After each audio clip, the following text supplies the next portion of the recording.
अस्सलाम वालेकुम dear parents. आज मैं आपको होम स्कूलिंग के कुछ फ़ायदे बताऊंगी और इससे आपको एक इंसाइट भी मिलेगी कि मैं क्यों होम स्कूलिंग की फेवर में हूँ। तो देखें, सबसे पहले तो अगर आप अपने इर्द गिर्द देखें, आई डोंट नो आप कंप्यूटर साइंस से या कंप्यूटर की फील्ड में जो अब टेक्नोलॉजी इंट्रोड्यूस हो रही है या जो तरक्की हो चुकी है, आप उसके बारे में कितना जानते हैं। तो मैं बस आपको थोड़ा सा बताती जाऊँ कि देखें, एआई काफ़ी टाइम से इंट्रोड्यूस हो चुका है। एआई इज़ आर्टिफिशियल इंटेलिजेंस, यानी कि आप बस एक सेंटेंस लिखेंगे और आपको उसके ऊपर पूरा का पूरा जो है 400 500 इवन के 1000 वर्ड्स का जो है एक आर्टिकल मिल जाएगा। आप उससे दुनिया का कुछ भी सवाल करेंगे आर्टिफिशियल इंटेलिजेंस से, जैसे कि चैट जीपीटी पे कुछ भी उससे पूछेंगे तो वो आपको उसके फौरन आंसर्स देना शुरू कर देगा बेस्ड ऑन द नॉलेज जो कि ऑलरेडी इंटरनेट पे मौजूद है। अब आपके सिर्फ एक क्लिक से आप बहुत सारी ऐसी इमेजेस बना सकते हैं जो अभी सिर्फ आपने सोची हैं। मतलब आप उसके बारे में डेटा डालेंगे, एक्सप्लेन करेंगे जो आपके माइंड में पिक्चर आ रही है, और जैसे ही आप उसे जनरेट पे क्लिक करेंगे तो with in few seconds, in fact with in few seconds, 2 to 3, कभी कभी थोड़ा ज़्यादा टाइम लगता है, बट विद इन सेकेंड्स ढेर सारी इमेजेस आपके सामने होंगी।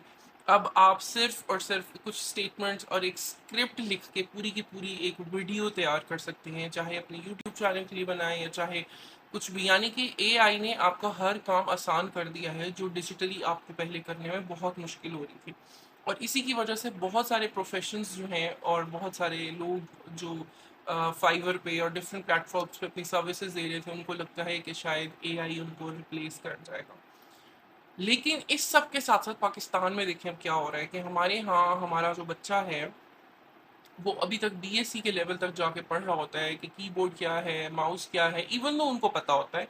लेकिन बताने का मकसद आपको ये है कि हमारा करिकुलम जो है वो अपडेट नहीं हो रहा साथ साथ, और ना ही हम उसके लिए कोई एफर्ट कर रहे हैं। हम एज अ पेरेंट भी अगर हम अपने बच्चों को पढ़ाना चाहते हैं, आला तालीम देना चाहते हैं, तो हम क्या कर रहे हैं कि हम बस फीस भर देते हैं किसी अच्छी बड़ी यूनिवर्सिटी में और फिर हम रिलैक्स होकर बैठ जाते हैं।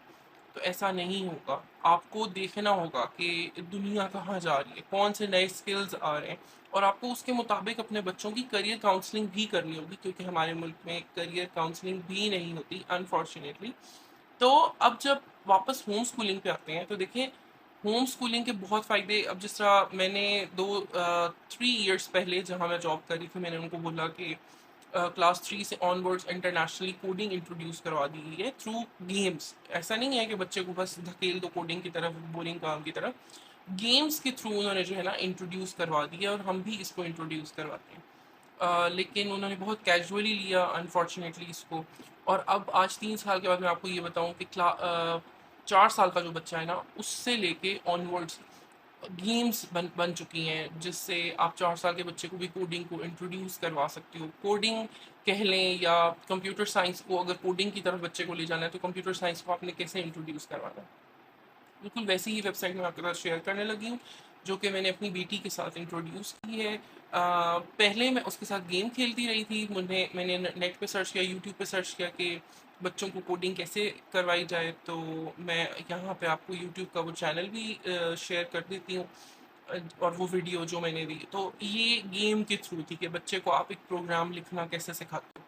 तो ये गेम मैंने उसके साथ काफ़ी दफ़ा खेली है, टाइम टू टाइम। 6 मंथ्स में ऑलमोस्ट मैंने उसके साथ थोड़ा थोड़ा करके ये गेम 2-3 दिन बाद, फिर एक दिन में 2-3 दफ़ा, इस तरह करके कोई शेड्यूल नहीं था, लेकिन मैंने उसके साथ ये गेम खेली है। जब मुझे ये यकीन हो गया कि अब उसको ये इस गेम की काफ़ी हद तक समझ आ गई है और वो कम मिस्टेक्स कर रही है, तो अब जाके मैंने उसको इस वेबसाइट से इंट्रोड्यूस करवाया है।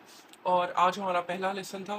अब ये वीडियो तो नहीं मुझे पता कि मैं एडिट करके जो जब तक डालूंगी 2 दिन लगेंगे या 3 दिन लगेंगे अपलोड करते हुए, बट एनी हाउ अभी जो मैं रिकॉर्ड कर रही हूँ, तो आज हमारा पहला लेसन था। और उसका फ़ायदा ये हुआ है कि मेरी बेटी की एज 6.5 है, बट जो वहाँ वेबसाइट पे जो प्रोग्राम आ रहा था वो 8 इयर्स एंड अबव का आ रहा था।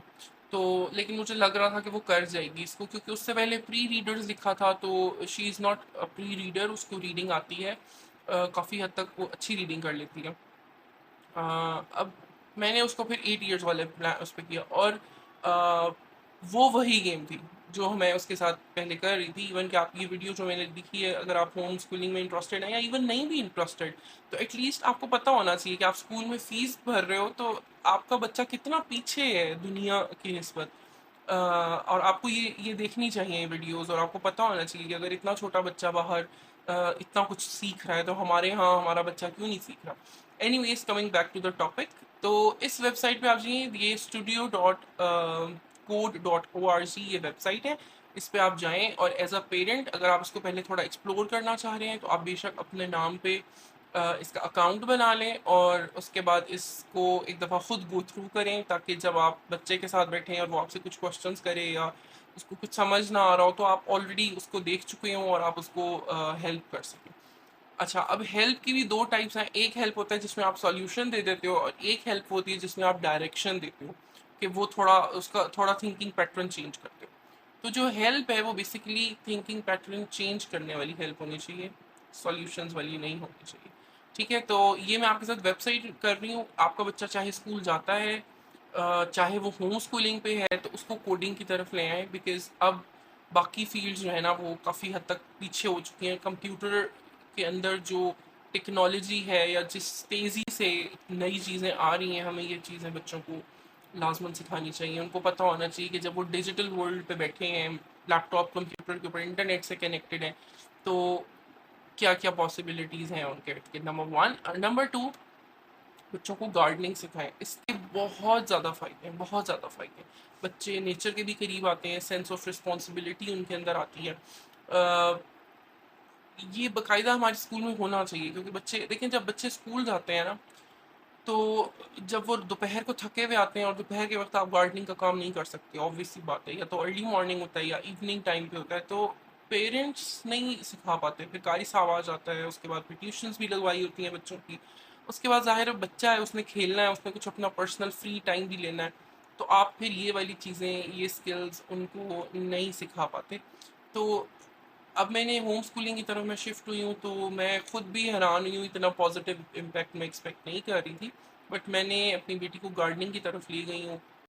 इस वक्त हमारे पास जो है वो हमने बॉटल्स कट की जो प्लास्टिक वाली थी, उसके अंदर हमने फ़िलहाल धनिया और टमाटो का फ़िलहाल उसमें डाला, क्योंकि पॉट नहीं था अभी हमारे पास, तो और वो बहुत एक्साइटेड हुई थी कि कुछ हम प्लांट करें।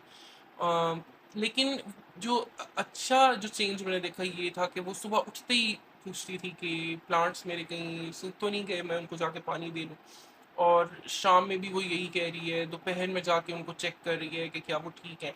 ये आइडिया मैंने बेसिकली एक स्कूल को भी दिया था कि बच्चों में अगर सेंस ऑफ रिस्पॉन्सिबिलिटी जगानी है, पेरेंट्स बहुत ज़्यादा कंप्लीट कर रहे थे, हमारे बच्चे केयरलेस एंड ऑल दैट।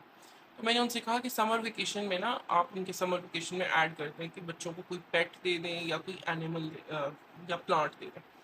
तो वो भी फेल हो गया एक्सपेरिमेंट अनफॉर्चुनेटली, और उसका रीज़न ये था कि स्कूल ने डिसाइड किया कि हम बच्चों को पेट खुद देंगे, और उन्होंने उनको फ़िश दी।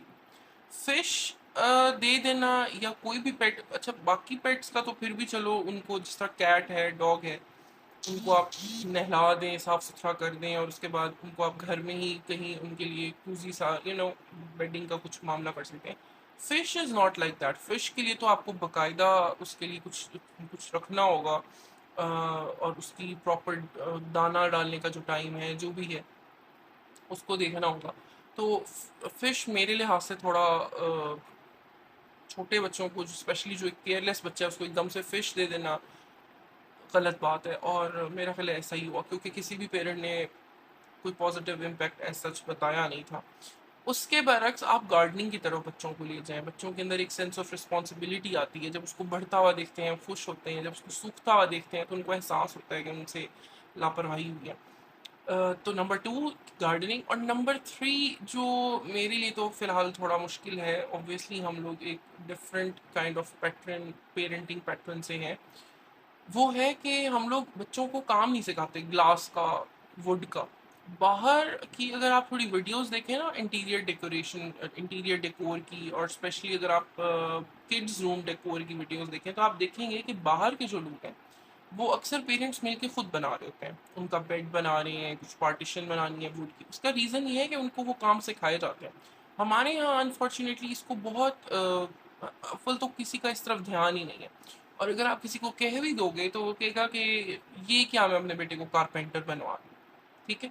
तो ये बहुत छोटे लेवल की सोच है, बेसिकली ये स्किल है। और हमारे एजुकेशन सिस्टम की रियलिटी ये है कि हम मैट्रिक के बाद, ये चलो एफएससी के बाद भी आप देखें कि आपका बच्चा प्री स्कूल को अगर निकाल दिया जाए, आपका बच्चा 12 साल की फॉर्मल एजुकेशन ले रहा है और आप उसके लिए फीस के पैसे भरे जा रहे हैं, भरे जा रहे हैं, भरे जा रहे हैं।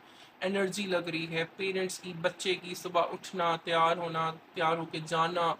और उस सब के बाद जब 12 साल की फॉर्मल एजुकेशन के बाद वो निकलता है, और अगर मैं प्री स्कूल ऐड कर दूँ तो फिर तो 15 ईयर्स हो गए स्ट्रेट। 15 ईयर्स के बाद रियलिटी उस बच्चे की ये है कि वो बच्चा ना तो कोई जॉब कर सकता है, क्योंकि हमें तो क्वालिफाइड चाहिए बंदे, ना ही उसके पास किसी चीज़ का एक्सपीरियंस है, हमें तो एक्सपीरियंस बंदे चाहिए होते हैं जॉब पे। और थर्डली, ना ही उसके पास कोई स्किल है कि वो अपनी स्किल की बेस पे अर्निंग शुरू कर दे। तो आप अब खुद अंदाज़ा लगाएं कि 15 साल आपने एक बच्चे के ऊपर इन्वेस्ट कर दिया, और उस बच्चे ने खुद अपनी ज़ात को इन्वेस्ट कर दिया 15 साल के लिए, और 15 साल बाद ना वो जॉब के लायक है, ना वो किसी स्किल की बेस पे, ना ही उसके पास कोई स्किल है, और थर्डली ना ही आपने उसको मनी एजुकेशन दी है कि वो जो है मनी को जनरेट कैसे करते हैं, मनी को यूज़ कैसे करते हैं। ना ही उसे पैसे की कदर है, ना ही उसे पैसा कमाना आता है, कुछ भी नहीं आता। तो फिर आप खुद सोचें कि ये कंट्री कैसे तरक्की करेगी। आपको खुद ये स्टैंड लेना होगा। अब अगर आप ये कहते हैं कि हाँ हमारा एजुकेशन सिस्टम ऐसा है, हमारे स्कूल ये हैं, बिजनेस बन चुका है, तो बिजनेस तो बेसिकली बनाने वाले भी आप पेरेंट्स खुद ही है ना।